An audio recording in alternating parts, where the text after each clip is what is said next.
Um, Anthropic said, "Hey, Claude is now going to be there's going to be an option to have to go verify your identity to get Fable access, and I don't know, maybe Mythos access too. What was your reading on that, Dan? I did not read about it. I actually, this is news to me, to be honest, that this just came out. I use AI as a tutor for me. Like I don't lean on it very heavily. I do use it in a way that I say, don't tell me the answer. So I'm not real heavy on Right. the latest models, the latest tools. I don't use I don't use Claude Code a command line interface or anything. It doesn't build my projects. I use Xcode and do that way. So for that reason, I am not up on the latest news, but this has been talked about a lot between podcasts, posts on Blue Sky, news Yeah. articles about this Fable thing. And so now hearing that it is being released if you verify your identity, that trips some interesting things from my perspective, because in building a social network that I did, I found myself, I want to be up on the history of social networks and how that affects communities, people. There's good things, there's bad things. I listen to a podcast called Revolution.social, which is run by Evan. I can't remember his last name. He's known as Rabble, one of the original founders of Twitter.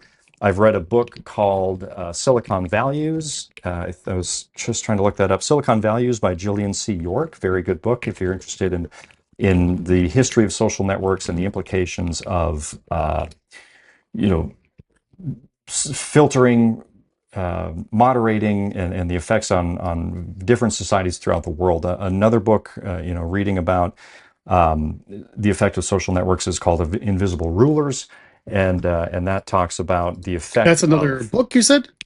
It's another book. It's about the effect of social media influencers on society, how something viral can be posted on social media, whether YouTube, X, Twitter, Blue Sky, wherever, and how that can bubble up into mainstream media or bubble up into politics. And there is discussions about currently in politics of the age verification laws, which we've talked about a bit. Age assurance. Australia has implemented this. Texas, the United States, the UK just had a thing come out about this.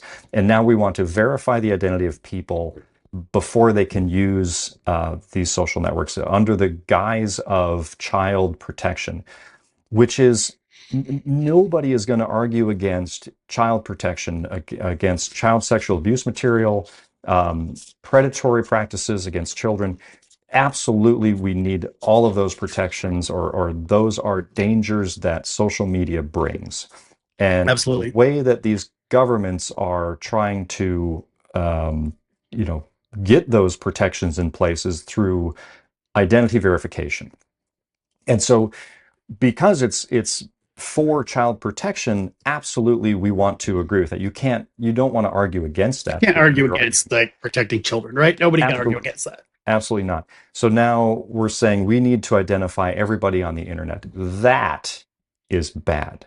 And the reason that is bad is because if you can't be anonymous on the internet, then you can't, it controls your speech. It controls Yeah. the what you say. There's something called the Hawthorne Effect, which is if you are being observed and you know you're being observed, you will behave differently. And so you will alter your behavior knowing that you are being observed. And when you start identifying people specifically, what they say and what they do on the internet, their actions will be altered. But Sure. I feel that it is true because I'm not going to say, maybe what I really think. If you control the speech that's going out, you can control the society, right?